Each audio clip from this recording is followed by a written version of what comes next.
Slovenia has started the procedure for the recognition of Palestine, and the government says it will be finalized by mid-June at the latest. Slovenia has been at the forefront in Europe when it comes to calls for an end to Israeli attacks on civilians in Gaza and is strongly lobbying to speed up the dialogue in the United Nations on the ceasefire and two-state solution. Just recently, the UN General Assembly enhanced Palestine's rights within the organization and called on the Security Council to reconsider its request for full membership after the US veto last month. More and more EU nations are looking to jointly recognize Palestine in the coming months. Let's take a closer look. 139 UN member countries recognize the state of Palestine. And out of 27 EU members, only 8 countries. Spain, Slovenia, Ireland and Malta issued a joint statement saying they are ready to recognize Palestine when the conditions are appropriate. The countries aim to help the peace process, put an end to violence and establish lasting peace and stability in the region. Slovenia is one of the most vocal supporters of Palestine in the Balkans. It has formally backed South Africa's case against Israel at the International Court of Justice. The country also voted for membership of Palestine in the United Nations. We decided in the government of Slovenia to launch the procedures for recognition of Palestinian statehood, meaning that we also want to see an impact on the ground with creating certain pressure. That means that we want to see that there is a progress in the talks for the agreement in Cairo, for the ceasefire and the release of hostages, and also to see that the Palestinian authorities in Ramallah can rebuild trust and take also control over Gaza. Let's cross now to Slovenia's capital. Boštjan Udović is there for us. He is a political scientist and professor at the Faculty of Social Sciences at the University of Ljubljana. A pleasure to have you on Across the Balkans. Boštjan, how likely is that we will see the procedure to recognize Palestine finalized in mid-June as the government announced? Okay, it is not clear whether it's going to be finalized. It started. There are some conditions. And we will see after the 13th of June whether it's going to be finalized in June or not. Give us more details about these conditions. The conditions are something about that we should invest more into the peace settlement between Israel and Palestine.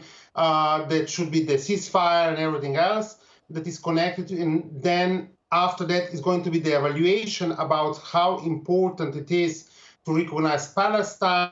However, the problem is that there are unofficial and official voices. So unofficial voices are saying that Slovenia is going to recognize Palestine after the 10th of June, not regarding what. The official voices is saying that we are having the conclusion of the government saying if they are going to be fulfilled all the criteria relevant for the recognition, Slovenia is going to recognize Palestine. So we will see what is going to be the situation after the 13th of June.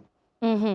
Now, the Slovenian foreign minister just recently spoke to media, and she says it's the right time for recognition, and if we wait longer, we will lose this opportunity. Why do you think this issue is so important for Tanja Fajon, and why Slovenia, in some way, it stands out and as one of the most vocal countries in the region in its calls for an end of Israel's attacks on Gaza and when it comes to recognition of Palestine? Okay, you have to know the past of the country. So there were different attempts to recognize Palestine. There was the first process starting already in 2016, going through in 2017. And there was the possibility to recognize Palestine already in 2018, but there was something wrong regarding the procedure in the National Assembly. So after that, nothing really happened in this field, because it was the idea that firstly, we have to have an agreement between Israel and Palestine about the borders and everything else, and then we can recognize Palestine. However, as I said, I'm not sure whether the process is going to end into the official recognition, because there are too many ifs in the council conclusion, so we will see. Too many ifs, as you said. As we wait for mid-June, let's talk about what if this actually happens? What if it passes Slovenian parliament? What kind of message would that send to other EU countries? We have to take into consideration that Spain already announced that it's going to recognize Palestine by the 21st of May. So we will see if this is going to happen next week. Slovenia was among the 4 countries that were the most proactive, the most vocal in the European Union for the recognition. But I think that there are not going to be, there are not going to be changes. Slovenia is going to do something she decided. But however, I think that regarding the situation in Gaza, the situation in Israel, and the relationship between the Palestinian territories or the Palestinian state and Israel is not going to be changed. So this is a symbolic step forward. It is an important. However, I would like to point that Slovenia is trying to recognize Palestine by the harder procedure that we are having in this country, because the parliament is deciding on the recognition of its state. But it would be easier to make it if we would agree on the level of the government and of the parliament with the notification of the recognition that Yugoslavia already stated in 1988.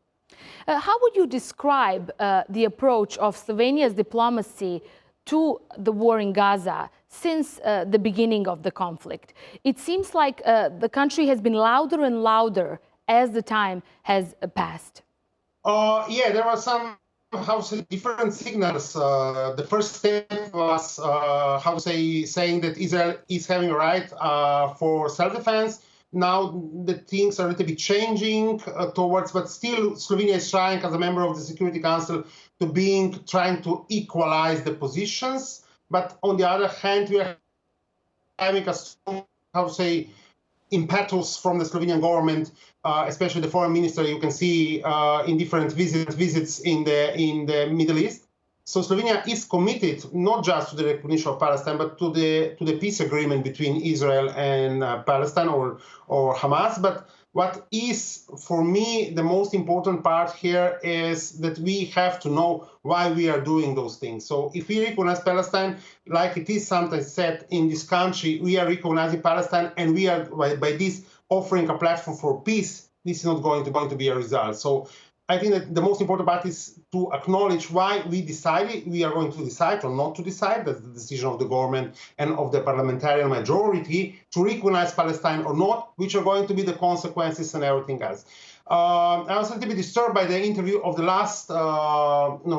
pre-last foreign minister on Sunday on Slovenian national broadcast that said that in 2017 it was not possible to recognize Palestine because, I don't know, we had a high debt, and we had to take into consideration the interest rates and everything else. So again, these were tactical issues that are neglecting the relevance of recognizing or not recognizing Palestine. So my message at the end of the day would be, we have to know why we are doing this. So if not, it's going to be just a symbolic value and nothing else.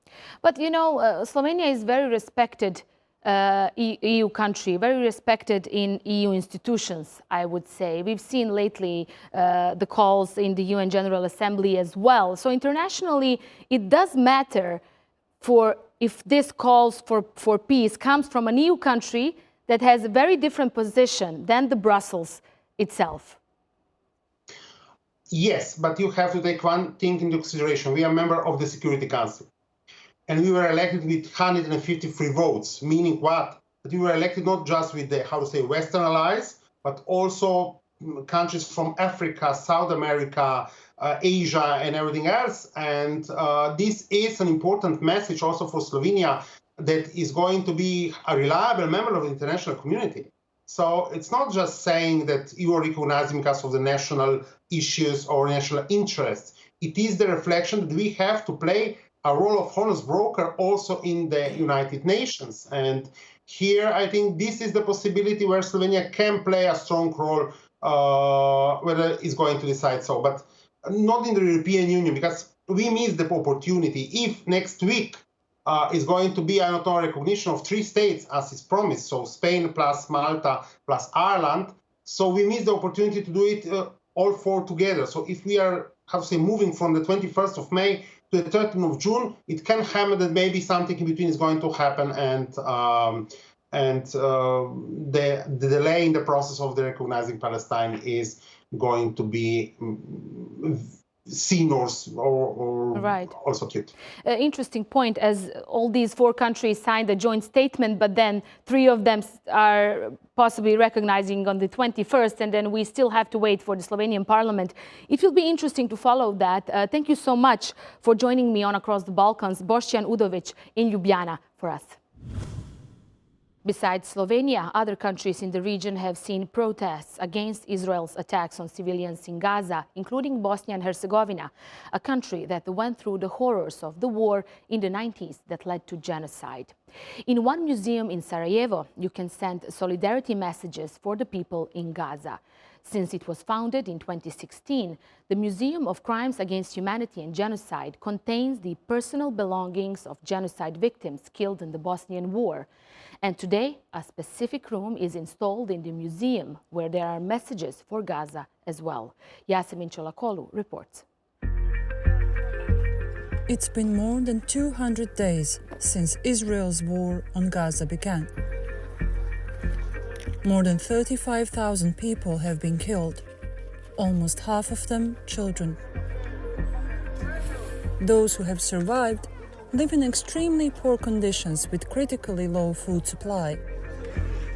30 years ago, similar images from Bosnia were beamed around the world.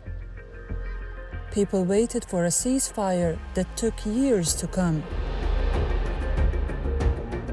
Atrocities culminated in genocide in Srebrenica. Today, Sarajevo's Museum of Genocide keeps the record of the war. It also draws parallels between the wars in Bosnia and Gaza.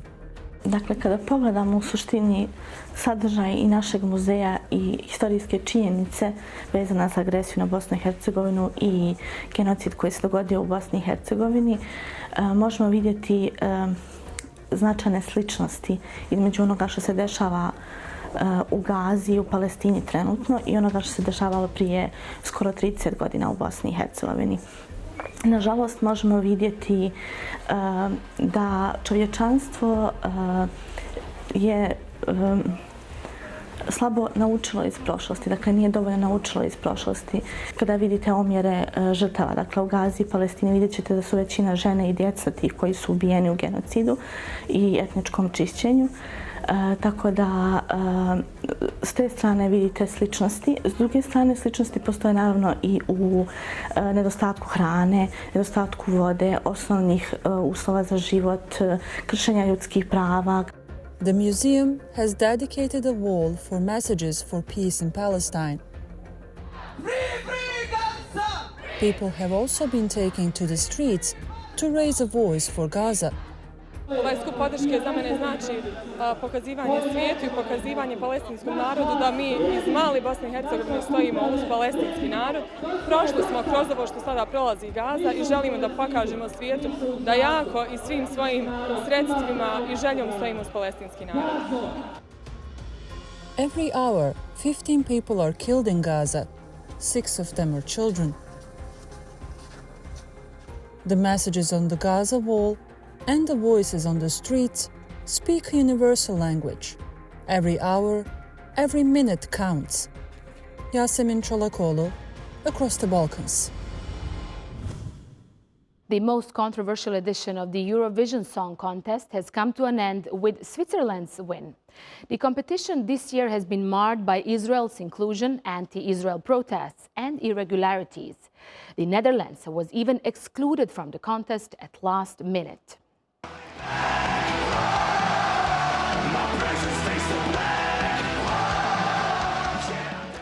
But a big favorite of this year's bets was Baby Lasagna from Croatia. He achieved the country's best result ever in Eurovision history, securing the second place. The singer, Marko Purišić, became very popular worldwide and was welcomed by a massive crowd of supporters in his homeland. Thousands of people gathered in Zagreb to show their gratitude to Baby Lasagna and thank him for all his efforts. Baby Lasagna's song is about young people leaving the Balkans and the region. So very important issue for all of us. And he united in somewhat the Balkans during this contest. Now, thanks for watching this episode of Across the Balkans. See you next time. Bye-bye for now.